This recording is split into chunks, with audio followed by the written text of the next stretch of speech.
Yusuf Masro MM, Kepala Cabang Dinas Pendidikan Wilayah Surabaya Sidoarjo, Bapak Dr. Andes Lutfi Isa Ansori MM, seluruh kabit, kasih, staf, dan kepala sekolah di lingkungan Dinas Pendidikan Kota Surabaya, dan seluruh peserta sosialisasi yang berbahagia. Bismillahirrahmanirrahim. Assalamualaikum warahmatullahi wabarakatuh. Waalaikumsalam warahmatullahi wabarakatuh. Selamat siang, salam sejahtera bagi kita semuanya. Om Swastiastu, Namo Buddhaya, salam kebajikan. Puji syukur kita panjatkan kehadirat Allah SWT, karena pada siang hari ini kita dapat hadir secara daring pada acara sosialisasi PBDB, Sekolah Menengah Atas, Sekolah Menengah Kejuruan, dan Sekolah Luar Biasa Provinsi Jawa Timur, tahun pelajaran 2022-2023. Izinkan saya, Bu Atiko, memandu acara kita pada siang hari ini. Hadirin yang berbahagia, sosialisasi PBDB ini untuk para guru, kepala sekolah, dan pengawas pada semua jenjang pendidikan formal di SMP Kota Surabaya. Sesuai visi pendidikan Indonesia, mewujudkan Indonesia maju yang berdaulat, mandiri, dan berkepribadian melalui terciptanya profil pelajar Pancasila yang bernalar kritis, kreatif, mandiri, beriman, bertakwa kepada Tuhan Yang Maha Esa, dan berakhlak mulia, bergotong royong, dan berkebinaan global. Hadirin yang kami hormati, sebelum acara dimulai, marilah kita menyanyikan bersama lagu kebangsaan Indonesia Raya. Hadirin dimohon untuk duduk dengan sikap sempurna.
Aku nge-record ben kok iso tak delok maneh. Tak tinggal rapat paling ini. Bangunlah badannya. Apa? Wes ngadeg iki.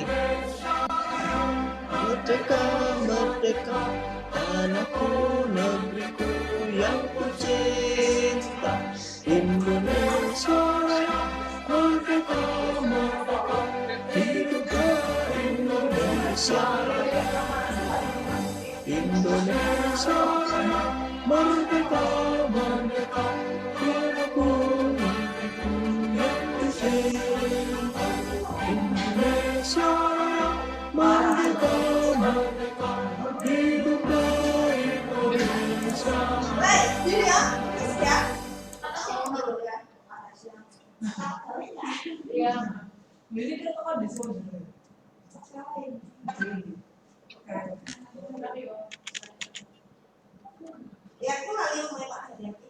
Hadirin dimohon untuk duduk pada posisi sikap semula.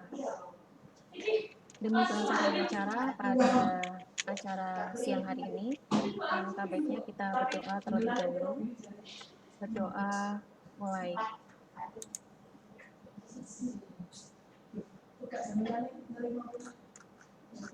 Berdoa selesai.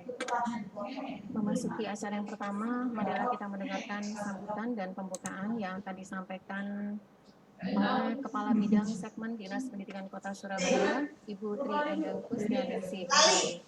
Kepada Ibu Tri Endang Kusdianingsi MPD dipersilakan. Terima kasih Bu Atiko, mendengar suara saya? Ya, baik. Assalamualaikum warahmatullahi wabarakatuh. Selamat siang, Shalom, Om Swastiastu, Namo Buddhaya, Salam Kebajikan, Rahayu. Yang terhormat Kepala Cabang Dinas Pendidikan Provinsi Jawa Timur, Bapak Dr. Andes Lutfi Ista Ansori MM, selaku narasumber hari ini. Yang kami hormati Bapak Ibu Pengawas, Kepala SMP Negeri, Kepala SMP Swasta, serta Wakil Kepala Sekolah, bidang kurikulum dan kesiswaan yang berbahagia. Alhamdulillahirrahmanirrahim, puji dan syukur kehadiran Tuhan Yang Maha Kuasa atas nikmat kesehatan dan kesempatan sehingga pada hari ini kita dapat hadir bersama di ruang virtual untuk mengikuti kegiatan sosialisasi PPDB jenjang SMA, SMK dan pendidikan luar biasa dari Dinas Pendidikan Provinsi Jawa Timur. Pertama-tama saya sampaikan terima kasih kepada Bapak Lutfi. Selamat datang Pak Lutfi yang telah meluangkan waktu untuk menyampaikan materi sosialisasi PPDB SMA, SMK dan pendidikan luar biasa. Dan yang kedua, kami sampaikan salam dari Kepala Dinas Pendidikan Kota Surabaya, Bapak Yusuf. Beliau saat ini masih ada kegiatan yang bersamaan waktunya sehingga tidak bisa hadir dalam ruang virtual ini. Selanjutnya Bapak Ibu, melalui kegiatan ini kami berharap mendapatkan penjelasan yang tepat tentang pelaksanaan PPDB, SMA, SMK, dan pendidikan luar biasa, dan nantinya sekolah baik itu SMP di Surabaya dapat menyampaikan kepada siswa dan orang tua terkait petunjuk teknis PPDB SMA, SMK, pendidikan luar biasa tahun 2022. Dan sekolah pun nantinya dapat menyiapkan persyaratan yang diperlukan siswa untuk mengikuti PPDB tahun ini. Kami mohon Bapak dan Ibu semuanya dapat mengikuti dan menyimak dengan seksama dan bisa langsung menanyakan hal-hal yang belum dipahami kepada Pak Lutfi tentunya. Saya ucapkan selamat mengikuti kegiatan, tetap selalu menjaga kesehatan dengan mematuhi protokol kesehatan karena Surabaya saat ini masuk pada level kedua. Terima kasih atas perhatiannya. Saya akhiri. Wassalamualaikum warahmatullahi wabarakatuh.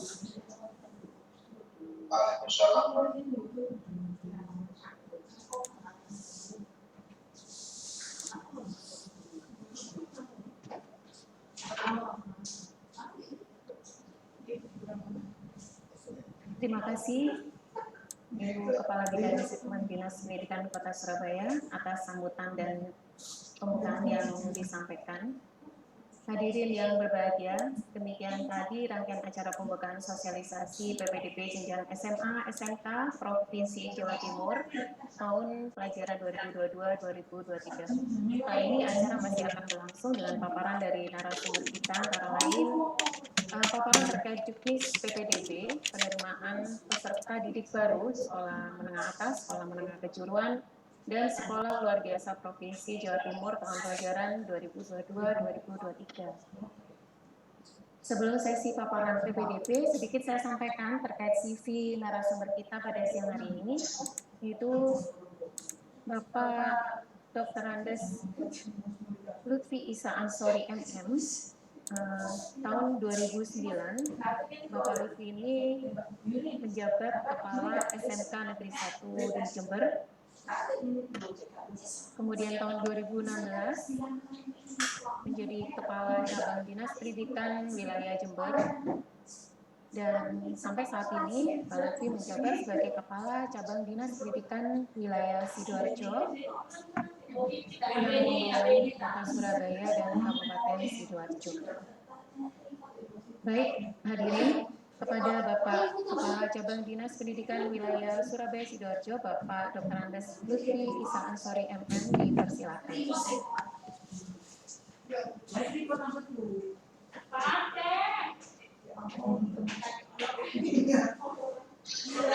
Suara saya bisa diterima dengan jelas? Jelas, Pak.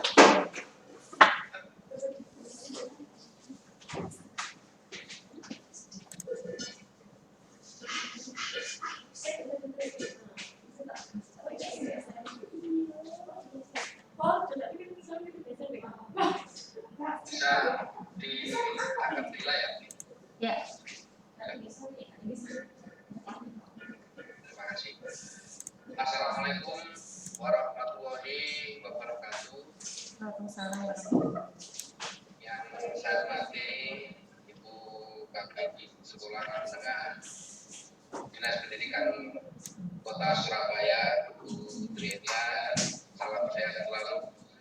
awal, Pak. Bapak dan Ibu pengawas, kepala sekolah, SMP, negeri maupun swasta, serta lembaga pendukung atau kesiswaan yang mengikuti kegiatan yang hari ini, juga yang saya hormati Adik Kos selaku pengurus dan para hadirin yang ikut pada siang hari ini, kita panjatkan atas segala nikmat dan karunia sehingga kita bisa kualiti dalam keadaan sehat para hadirin. Saya sampaikan terima kasih khususnya kepada stabil atas kesempatan ini sehingga kami punya kesempatan untuk sosialisasikan PPDB tahun 2022 ini, walaupun tentu saja SMA, SMK, SMP kewenangan provinsi, tetapi misi kita adalah untuk anak-anak kita, khususnya anak-anak di kota Surabaya. Untuk itu tentu saja saya sangat tersanjung dan bahagia sekali pada hari ini bisa kita bersama-sama untuk mengupayakan bagaimana agar anak-anak kita itu dapat memperoleh sekolahnya sesuai dengan keinginannya. Selanjutnya tentu saja salam dari Bapak Kepala Dinas Pendidikan Provinsi Jawa Timur, Bapak Insinyur Farid Wahyudi. Beliau sangat mengapresiasi kegiatan ini karena sejak saya menjadi Kepala Cabang Dinas di Kota Surabaya tahun 2020 baru kali ini saya bisa punya kesempatan memberikan sosialisasi pada teman-teman kepala sekolah SMA SMP Negeri di Surabaya. Terima kasih sekali lagi untuk kami atas kesempatannya. Para hadirin yang saya hormati, tentu saja PPDB kali ini adalah hajat kita bersama, karena saya yakin semua masyarakat yang mulai dari masyarakat di manapun mempunyai anak sehingga memerlukan bagaimana arahan terutama dari teman-teman kepala sekolah agar sistem PPDB ini bisa dimengerti sehingga tidak salah memilih dan sebagainya. Sehingga nanti saya berharap lebih banyak kita sharing saja untuk kaitan dengan teknisnya. Dasar PPDB dan sebagainya secara teknis, kemudian zona PPDB ini khususnya untuk Jawa Timur adalah terbagi dalam zona kabupaten maupun kota, sehingga kalau kota Surabaya itu hanya ada satu zona, yaitu kota Surabaya, dan zona kabupaten Sidoarjo itu yang terbagi zona, sehingga tidak ada zona per kecamatan, zona apa tidak ada. Sehingga kota Surabaya hanya ada satu zona, yaitu kota Surabaya. Kemudian berikutnya ketentuan PPDB tahun 2002 ini itu ada 4 jalur. Jadi 4 jalur pendaftarannya ini yaitu mulai jalur zonasi, kemudian jalur afirmasi, perpindahan tugas orang tua, dan prestasi. Kemudian juga ketentuan yang lain saya kira sama, tidak menggunakan tes masuk, kemudian pengecualian jalur PPDB online di Jawa Timur itu memang ada beberapa sekolah yang sudah melaksanakan PPDB dahulu karena kekhususannya, yaitu SMA Negeri Semanor, SMA Negeri Olahraga, yang ini lokasinya ada di Sidoarjo, dan SMK Negeri 12 itu Kesenian, itu sudah melakukan PPDB terlebih dahulu, ada beberapa programnya. Kemudian SMA Negeri Taruna Jawa Timur itu ada Taruna Bayangkara, ada Taruna Nawa, Taruna Angkasa, dan beberapa sekolah yang memang ada kekhususannya. Kemudian di sekolah wilayah pegunungan dan sebagainya. Kemudian berikutnya tentu saja ada beberapa hal yang selama ini menjadi kendala utama berkaitan dengan KK berkaitan dengan keterangan domisili dan sebagainya nanti secara jelas bisa dibaca di juknis secara karena itu persyaratan secara teknis. Kemudian juga khusus SMK yang membedakan juga SMK juga ada jalur zonasi yang sebelumnya SMK hanya menggunakan jalur penilaian prestasi akademik. Kemudian juga yang lebih pentingnya yang perlu kita pahamkan sekali lagi Bapak Ibu semuanya, yang perlu kita pahamkan kepada anak-anak kita dan orang tua siswa adalah jalur-jalur ini, sehingga jalur-jalur ini bisa diikuti sesuai dengan kompetensi, sesuai dengan potensi yang ada di siswa. Karena pada prinsipnya atau permasalahan secara umum PPDB kita pada kali ini adalah hanya terfokus pada zonasi. Padahal PPDB tahun 2002 ini khususnya jenjang SMA banyak jalur-jalur yang bisa diikuti oleh anak didik kita. Kalau tidak diterima di jalur afirmasi, bisa mengikuti jalur yang lain, kemudian bisa mengikuti jalur yang lain. Ini yang perlu kita bahaskan. Nah, itu pembagian jalur pada PPDB tahun 2002 ini diantaranya yang pertama adalah jalur afirmasi. Ya, ini pembagian jalur untuk SMA. Pembagian jalur afirmasi ini 15% dari pagu sekolah. Jadi pagu sekolah di SMA 1 Surabaya misalkan itu 100, dicontoh saja, maka 15%-nya adalah jalur afirmasi. Ini terdiri dari keluarga yang tidak mampu, kemudian anak buruk dan penyandang disabilitas. Jadi kalau keluarga tidak mampu tentu saja harus dibuktikan dengan surat keterangan dari RT atau mungkin penerima KIP, atau di Surabaya sekarang juga sudah ada itu database kaitan dengan MBR.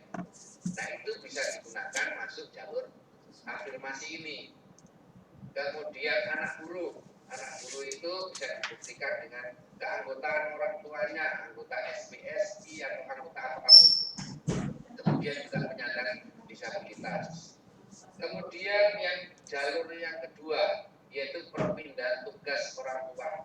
Perpindahan tugas orang tua itu kuotanya 5% dari pagu sekolah tersebut. Pindah tugas orang tua ini, pindah tugas PNS mungkin, kemudian TNI, Polri, kemudian juga ada masuk pada jalur perpindahan tugas ini anak guru dan tenaga pendidikan, anak tenaga kesehatan atau nakes ini masuk pada jalur kedua yaitu perpindahan tugas orang tua. Kemudian ada jalur yang ketiga yaitu prestasi hasil lomba. Ada prestasi hasil lomba ini dari non akademis dan akademis. Jadi mungkin di SMP anak-anak kita pernah mengikuti lomba-lomba yang menghasilkan piala, sertifikat dan sebagainya, apakah itu kaitan dengan akademis maupun prestasi olahraga non akademis, nanti ini bisa dimasukkan ke jalur prestasi ini. Kemudian jalur yang keempat adalah prestasi nilai rapor. Nanti kita jelaskan lebih detail lagi. Kemudian yang kelima zonasi. Jadi ini yang kami katakan di depan bahwa fokus dari PPDB ini tidak hanya zonasi. Jadi kalau misalkan anak-anak kita punya sertifikat kemudian mengikuti jalur prestasi hasil belajar diterima, ya sudah diterima di jalur prestasi. Andaikan tidak diterima maka bisa mengikuti jalur-jalur yang lain yang nanti kita bisa melihat tahapan PPDB yang ada 4 tahapan itu bisa ini adalah jalur PDB Jawa Timur khusus jenjang SMK. Kemudian untuk jenjang SMK itu sama, jalur afirmasi juga ada, perpindahan tugas, prestasi hasil belajar, prestasi nilai rapor dan zonasi. Yang membedakan adalah kuotanya. Kalau afirmasi tetap sama 15, perpindahan tugas itu 5%, prestasi hasil belajar masih tetap sama. Yang membedakan adalah nilai prestasi rapor. Nilai prestasi rapor ini khusus untuk di SMK itu kuotanya adalah 65% dari PAU, sedangkan zonasi untuk jenjang SMK adalah 10%. Itu yang membedakan PPDB jenjang SMA dan SMK. Kalau di Surabaya, SMK ini ada 11 SMK negeri di kota Surabaya. Berikutnya tahapan. Ini adalah yang juga perlu kita berikan penjelasan kepada anak-anak kita, perlu kita berikan penjelasan yang komprehensif kepada orang tua, bahwa tahap yang pertama ini antara SMA dan SMK itu bersamaan, khusus jalur afirmasi ini. Yang 15% itu afirmasi itu yang tidak mampu, kemudian juga anak guru tadi, kemudian juga pindah orang tua, prestasi lomba itu tahap pertama ini bersamaan antara SMA dan SMK, sehingga tidak bisa memilih. Kalau sudah memilih SMA maka tidak bisa daftar di SMK. Ini khusus tahap 1 jalur afirmasi yang terdiri dari afirmasi itu pembagiannya persentase seperti tadi, 15% afirmasi, pindah tugas 5%, dan prestasi lomba 5%. Apabila di tahap 1 ini anak-anak kita ini sudah diterima dan pengumuman, maka tidak bisa ikut tahap berikutnya karena sudah diterima. Nanti PIN-nya itu oleh sistem akan terkunci, tidak bisa ikut tahap berikutnya karena sudah diterima. Namun apabila anak-anak kita itu tidak diterima di tahap 1, maka bisa mengikuti tahap berikutnya. Tinggal dia itu mau masuk SMA atau SMK. Nah, tahap 2 ini SMK, yaitu prestasi nilai akademis yang kuotanya adalah 25%. Prestasi nilai akademis ini pada tahap berbeda. Apabila tidak diterima, maka bisa mengikuti tahap berikutnya. Kalau tidak mau daftar SMK, menginginkan tetap di SMK, mengikuti di tahap 4 yaitu zonasi. Yang membedakan, kalau nilai prestasi nilai akademik yang dijadikan dasar diterima di SMK tersebut adalah ranking berdasarkan nilai rapor dan nilai akreditasi. Nanti kita jelaskan di belakang. Kalau zonasi yang dijadikan pedoman adalah jarak antara sekolah dan tempat tinggal. Ini adalah tahapan pelaksanaan PPDB yang kita bagi menjadi 4 tahap. 4 tahap ini yang secara jadwal nanti kita bahas di slide yang berikutnya. Berikutnya Bapak Ibu semuanya, kaitan dengan ketentuan atau persyaratan jalur afirmasi itu yang terdiri dari 15%. Jalur afirmasi 15% itu terbagi menjadi 3. Yang pertama, keluarga tidak mampu, itu kuotanya 7%, anak guru 5%, dan sisanya adalah penyandang disabilitas yang 3%. Persyaratannya apa? Apabila mengikuti keluarga tidak mampu, maka terdaftar sebagai penerima bantuan pemerintah, misalkan KIP, kemudian keluarga prasejahtera, atau kalau di Surabaya itu adalah punya, karena itu ada punya dokumen MBR masyarakat berpenghasilan rendah itu dimasukkan saja, sehingga Bapak Ibu kepala sekolah maupun ibu guru menanyakan kepada anaknya, kamu punya enggak dokumen pendukung misalkan keluarga tidak mampu? Kalau tidak, kalau punya silakan masuk saja ke jalur afirmasi. Kemudian bagaimana proses perankingannya? Ya tentu saja berdasarkan data yang paling lengkap.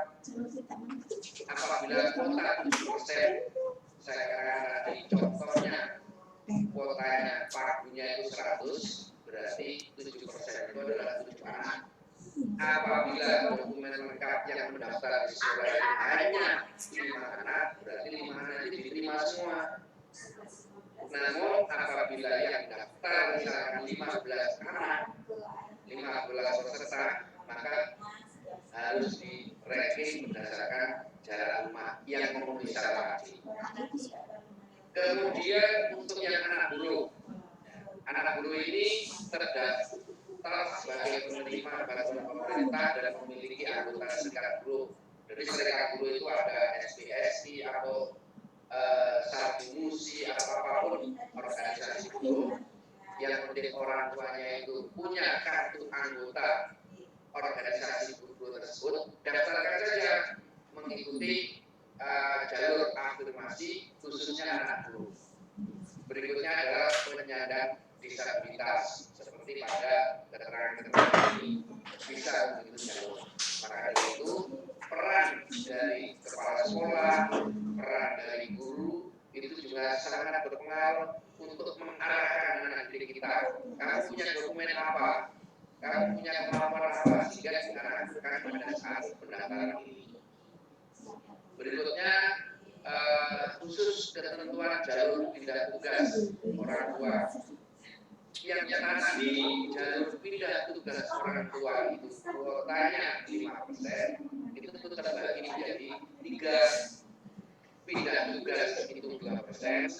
Pindah tugas ini misalkan DMI itu dari Jakarta pindah ke kota Surabaya, tentu saja syaratnya adalah SK atau sprint pindah tugas tersebut. Nah, kemudian juga surat keterangan domisili di Surabaya itu tempat tinggalnya di mana? Apakah di asrama, apakah di kontrak atau apapun. Nah, ini itu surat keterangan domisili atau keterangan dari kelurahan atau perangkat terdekat. Kemudian yang berikutnya anak GTK, anak guru dan tenaga kependidikan jenjang SMA, SMK, SLB, baik PNS maupun non PNS. Cuma mohon maaf bahwa untuk anak GTK ini masih berlaku khusus anak GTK baik SMA, SMK, dan SLB saja. Namun juga perlu ditanya, Bapak Ibu bekerja di mana? Misalkan guru apa? Guru SMA swasta misalkan boleh. Surat keterangan gurunya, SK-nya apa dibuat untuk daftar pada jalur ini. Berikutnya adalah anak tenaga nakes seperti syarat-syarat yang seperti ini. Kenapa pengetahuan ini atau informasi ini? Maka peran sekali lagi peran Bapak Ibu untuk mengguiding, ya, menuntun anak-anak kita, kamu harus daftar sehingga PPDB itu tidak fokus pada zonasi saja, ada jalur-jalur yang bisa diikuti oleh anak-anak kita. Kemudian berikutnya ketentuan jalur prestasi hasil lomba. Jalur prestasi lomba ini 5% kuotanya terdiri dari lomba akademik itu 2% dan lomba akademik. Maka dari itu teman-teman kepala sekolah harus setiap tahun bisa memotivasi anak didiknya untuk aktif mengikuti lomba, apakah itu lomba akademik maupun non akademik, baik di tingkat kabupaten atau kota, provinsi dan sebagainya. Karena sertifikatnya itu sangat bermanfaat apabila penjelasan atau mengikuti PPDB seperti ini, sehingga sangat membantu apabila dia punya prestasi yang tentu saja prestasi nanti membagi lagi prestasi di tingkat kabupaten atau kota, prestasi di tingkat provinsi, tingkat nasional, bahkan berskala internasional, itu nanti ada penilaian tersendiri yang sangat membantu untuk anak-anak kita yang akan masuk sekolah, khususnya sejak SMA maupun SMA. Ini adalah ketentuan jalur prestasi hasil lomba. Bapak Ibu yang saya hormati, selanjutnya berkaitan dengan yang saya sampaikan tadi, skor. Ya. Ada prestasi berjenjang, ada prestasi berjenjang secara minggu, nanti secara juknis akan kirimkan ke pendidikan kota, khususnya kabinetnya. Kami share juknisnya, bagaimana kriteria prestasi berjenjang itu OSN mulai di kabupaten atau kota, tingkat provinsi, tingkat internasional, apakah yang biru dan sebagainya. Itu ada skor angkanya yang bisa lebih detail dan lebih jelas pada dibaca pada juknis. Nanti kita berikutnya ketentuan jalur prestasi nilai akademik. Jadi tadi saya donasi karena ada jalur nilai prestasi akademik itu gabungan antara nilai rata rapot semester 1 sampai dengan semester 5 itu kemudian 30%. Kemudian nilai akreditasi sekolah. Ini nilai yang dijadikan dasar untuk ranking khusus jalur nilai akademik. Jadi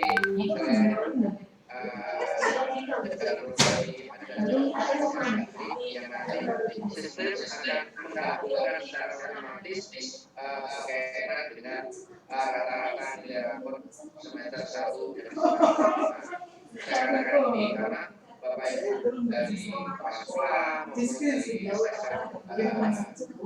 dari kesiswaan punya tugas untuk bisa mengupload nilainya, nilai rapor semester 1 sampai semester 5. Kemudian nantinya secara sistem akan kita gabung juga dengan nilai akreditasi sekolah. Kenapa nilai akreditasi? Karena sekarang sudah tidak ada UN, sehingga harus ada nilai yang memang kita bisa bertanggungjawabkan dengan segala kelebihan dan kelemahannya. Ini adalah jalur prestasi nilai akademik yang nanti akan digabungkan.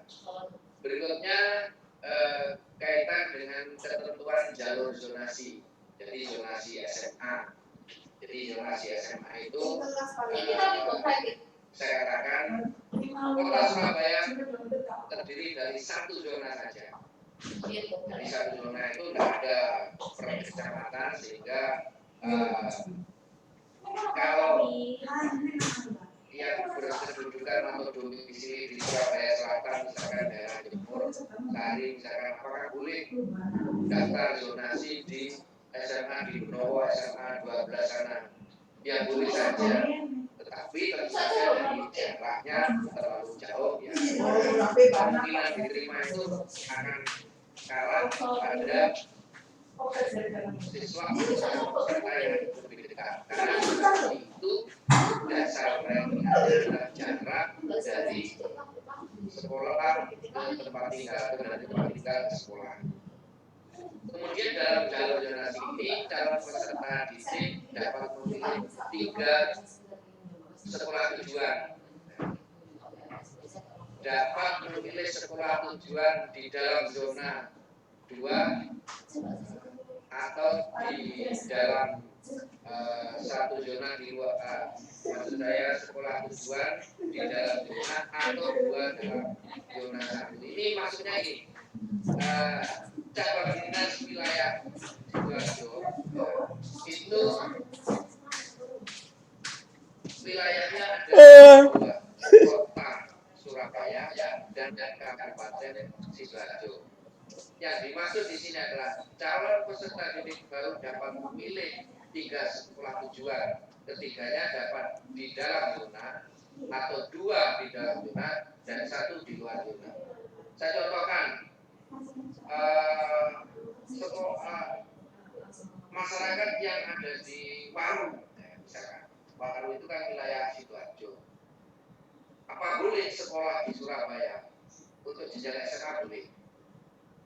Tentu saja bisa memasukkan pilihannya di dalam zona Sidoarjo semua, atau pilihan 1 SMA Waru, pilihan 2-nya SMA 15 atau SMA 10, mana yang terdekat. Nah, itu yang dimaksud bahwa di cabang dinas wilayah Sidoarjo itu ada 2 zona. Zona pertama kota Surabaya, zona yang berbeda bentuknya adalah Kabupaten Sidoarjo. Hanya itu yang dimaksudkan yang berbeda zona. Namun apabila zona yang berbatasan, misalkan di daerah Waru yang berbatasan, kalau ada yang lebih dekat sekolahnya di luar kabupaten atau di dalam kabupaten ini, itu bisa memilih seperti pada poin-poin. Kemudian sekolah pada kabupaten kota perbatasan provinsi dapat menerima pendaftaran dari luar provinsi yang perbatasan selama waktu belum terpenuhi. Nah, ini biasanya untuk kabupaten yang berbatasan dengan Jawa Tengah, karena di Bojonegoro atau Jember dan sebagainya. Kemudian berikutnya Bapak Ibu yang saya hormati, berkaitan dengan domisili calon peserta didik baru berdasarkan alamat kartu keluarga yang diterbitkan paling singkat 1 tahun sejak tanggal pendaftaran BPDB 2022. Kemudian berikutnya juga kartu keluarga yang diterbitkan kurang dari 1 tahun itu harus dilalui surat keterangan dari Dinas Kependudukan dan Pencatatan Sipil Kota setempat Surabaya, dalam ini disertai penjelasan alasan perubahan kartu keluarga secara teknis. Berikutnya bagi calon peserta didik baru yang tidak memiliki kartu keluarga dalam keadaan tertentu meliputi bencana alam atau yang lain, maka kriteria-kriteria yang masuk bencana alam dan yang tidak bencana alam nanti di list itu akan lebih lengkap. Kemudian bagi calon peserta didik baru dari pondok pesantren, panti asuhan, panti sosial mengikuti tempat kedudukan lembaga dibuktikan dengan surat keterangan lembaga. Kemudian ketentuan jalur zonasi SMK. Zonasi SMK itu hanya 10% yang tadi. Maka dapat memprioritaskan yang berdomisili dengan kuota 10%. Jadi sekali lagi, kalau domisili zonasi yang dijadikan dasar perankingan adalah jarak antara tempat tinggal dengan sekolah tersebut. Kemudian calon peserta didik baru dapat memilih 3 kompetensi keahlian pada 1 sekolah atau di sekolah yang berbeda. Artinya apa? Di SMK itu ada banyak sekali program keahlian. Jadi bisa memilih di SMK 1 misalkan program keahlian akuntansi, kemudian pilihan 2-nya memilih tata boga SMK 6 dan seterusnya. Itu untuk yang SMK. Jadi bisa lintas SMK walaupun program keahliannya yang berbeda. Tetapi kalau SMK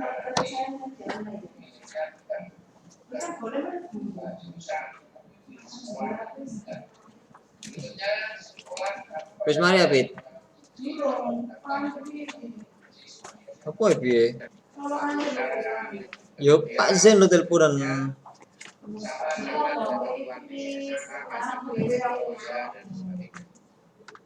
Kemudian berikutnya Kalian ini Pak Zen lo. Kemudian ini yang paling penting ya. Ini Bapak Ibu, yang terakhir, tapi ini juga sangat penting sekali dipahami oleh Bapak Ibu semuanya, baik kepala sekolah, guru, orang tua, adalah berkaitan dengan jadwal. Jadi berkaitan dengan jadwal ini, kita sudah menyusun atau jadwal yang perlu kita pahami bersama, yaitu sosialisasi sudah, kemudian entry atau verifikasi rapor. Ini adalah bagian yang terpenting. Sebab kalau nilai rapor dari anak-anak itu tidak terentry di sistem yang sudah disediakan nanti, anak-anak akan tidak bisa mengambil PIN. Dan yang tugas mengupload atau mengentry nilai adalah lembaga sekolah masing-masing. Untuk lulusan tahun 2022, untuk lulusan sebelum tahun 2002 itu melakukan pribadi masing-masing peserta. Jadi mohon diinformasikan kepada wali murid, bagi lulusan yang tahun 2022 itu masih kewajiban dari sekolah asal. Jadi SMP atau sederajat itu punya kewajiban untuk mengentry nilai. Tetapi untuk lulusan sebelum tahun 2022, misalkan lulusan 2021 atau 2020, maka peserta sendiri yang punya kewajiban untuk entry. Setelah di-entry, jangan lupa juga diverifikasi oleh calon pendaftar. Namanya entry, mungkin petugasnya capek, mungkin salah ketik, harusnya diketik 78, diketik 87 atau sebaliknya. Maka peserta harus juga memverifikasi orang tua atau anaknya sendiri, dilihat ya, apakah entry-nya itu sudah benar, nilainya sudah benar, dan sebagainya. Kalau ada salah, maka ada jadwalnya. Jadi tanggal 23 sampai 28 Mei nanti itu adalah jadwal untuk nilai. Jadi harus selesai dalam. Aku njaluk kan di KKI. Njaluk kan di KKI. Di SMP untuk bisa mengupload data atau entry. Kemudian setelah di-upload, maka ada kesempatan untuk memverifikasi. Kalau ada yang salah, dicatat dulu. Nggak usah pupuk, nggak usah panik, tapi dicatat salahnya mana dan sebagainya. Sebab ada jadwal sendiri untuk memperbaiki, untuk pembetulan nilai. Jadi yang dimasukkan ini adalah nilai raport semester 1 sampai dengan semester 5. Kemudian juga ada yang di Surabaya, SMP yang program SKS dan sebagainya. Nah itu disediakan khusus di aplikasi ya sama, cuma yang diisikan hanya semester 1, 2, dan 3. Kalau ada kolom di semester 4 atau 5, maka dikosongi saja atau ditulis 00. Sistem sudah mengatur itu dan sudah menjadi program yang seperti ini. Ini berkaitan dengan verifikasi atau entry, karena ini adalah bagian yang terpenting agar anak bisa mengambil PIN, karena kunci dari PPDB ini adalah anak bisa mengambil PIN. Nah, pelaksanaan PPDB khusus yang menjadi calon pendaftar adalah tanggal 2 sampai dengan tanggal 18 Juni. Nah, ini juga bagian yang terpenting juga. Jadi anak-anak untuk bisa mengikuti proses PPDB jenjang SMA SMK harus mengambil PIN, sekali lagi. Nah, kalau sudah mengambil PIN, akan mendapatkan PIN, bisa masuk di aplikasi PPDB, maka nanti disediakan latihan pendaftaran. Jadi latihan pendaftaran itu latihan pilihan 1 berat mana, pilihan 2 mana, dan sebagainya, itu tanggal 13 sampai 18. Ada beberapa kasus yang terjadi tahun kemarin yang mungkin perlu kita memberikan pengertian adalah bahwa latihan pendaftaran ini ada kemarin itu dianggap adalah khusus atau dianggap sudah mendaftar beneran. Sehingga begitu latihan mendaftar pilih SMA 2 misalkan, pilihan berikutnya SMA 6, pilihan berikutnya SMA 12. Tetapi pada saat pendaftarannya sesungguhnya tidak mendaftar, dipikir latihan pendaftar itu sudah final, belum. Jadi sekali lagi bisa dijelaskan ke anak didik kita bahwa kalau sudah mendaftar di sini pasti akan mempunyai kartu yang namanya kartu bukti pendaftaran. Jadi kalau nanti di latihan pendaftaran latihan pendaftaran semua akan diproses, kemudian akan mulai lagi khusus pendaftaran yang tahap pertama yaitu jalur afirmasi perpindahan tugas orang tua dan sebagainya itu tanggal 4 dan 21 mulai pukul itu ada jadwal. Untuk tahap 1 ini antara SMA dan SMK. Jadi bisa memilih kalau saya pilih SMK kemudian SMA bisa karena masih jadi satu. Jadi pendaftarannya tanggal 20 sampai dengan 21, verifikasi dan validasi oleh SMA kemudian pengumuman kemudian bukti terima oleh siswa. Jadi nanti kalau dinyatakan diterima, siswa ini bisa mendapat dan tidak tanda bukti diterima. Kalau mengambil PIN akan dapat bukti bahwa sudah punya PIN. Kalau pendaftaran mencetak bukti pendaftaran, setelah diumumkan nanti bisa mencetak bukti pendaftaran. Kalau sudah diterima di tahap 1, maka secara otomatis tidak bisa mendaftar jalur berikutnya. Jadi tidak bisa misalkan setelah diterima jalur afirmasi SMA 6 misalkan bisa coba lah nanti di jalur prestasi akademik saya daftar di SMA 2 itu tidak bisa. Jadi kalau sudah akan diterima oleh sistem maka ini itu akan diblok, tidak bisa digunakan untuk lain. Kemudian tahap kedua, nah ini yang beda. Tahap kedua ini khusus untuk SMA. Pendaftarannya tanggal 25-26, penutupan selanjutnya. Jadi ini yang tidak diterima di tahap 1 punya kesempatan untuk daftar di SMA pada tahap yang kedua pada jadwal yang berikutnya. Tahap 3 ini jadi SMK. Jadi setelah tahap 1, tahap 2-nya itu SMA tidak boleh diterima pusat daftar di SMK. Karena kalau diterima di SMK ini bisa daftar jadwal yang sudah tertera sama pendaftaran, kemudian penutupan, pengumuman, cetak bukti pendaftaran, prosedurnya sama. Kalau di sini sudah diterima di SMK, sudah di-lock, sudah bisa pendaftar yang lain. Baru berikutnya adalah jalur zonasi SMA. Seperti yang saya katakan tadi, jalur zonasi SMA kriterianya adalah jarak antara rumah sekolah yang dijadikan ranking atau daftar dasar rankingannya itu. Kemudian tahap yang terakhir adalah jalur prestasi nilai akademik SMK. Ini adalah jalur prestasi nilai akademik, itu adalah rata-rata tadi bersama akreditasi, itu yang dijadikan dasar. Jadi ini adalah tahapan-tahapan yang ada urgen yang harus kita perhatikan, yaitu pada saat pengambilan PIN dan sebagainya. Perlu diketahui Bapak Ibu semuanya bahwa sekali lagi tidak ada jalur zonasi yang berbeda di kota Surabaya.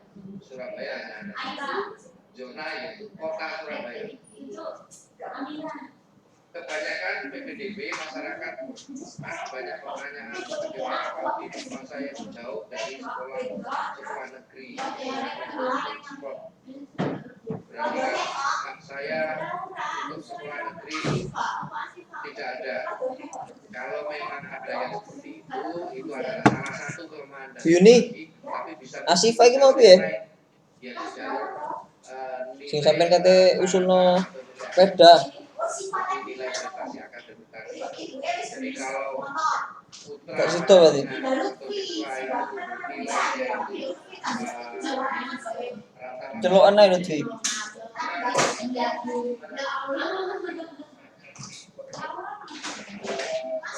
hanya di pojok bukan Surabaya sana mau daftar SMA komplek boleh batasan donasi, tetapi bersaingnya di prestasi nilai akademik berapa kira-kira kalau ini, makanya semua punya kesempatan yang sama untuk sekolah SMA dimanapun, tinggal apakah punya kemampuan ataukah punya prestasi dan sebagainya tergantung sama masing-masing. Ini Bapak Ibu berkaitan dengan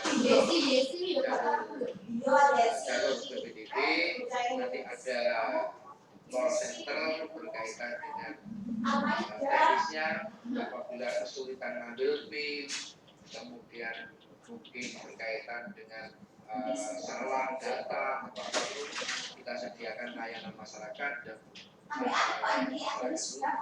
aktif mulai pada saat pendaftaran itu. Wisuda. Ono. Penjelasan singkat dari saya. Iki mana tak bahas. Mungkin nanti kalau ada pertanyaan dan sebagainya, sebagai closing saya bahwa PPDB itu pasti memunculkan sebuah permasalahan, khususnya kaitan dengan donasi. Tetapi sekali lagi PPDB tahun 2022 PPD Jawa Timur ini menyediakan banyak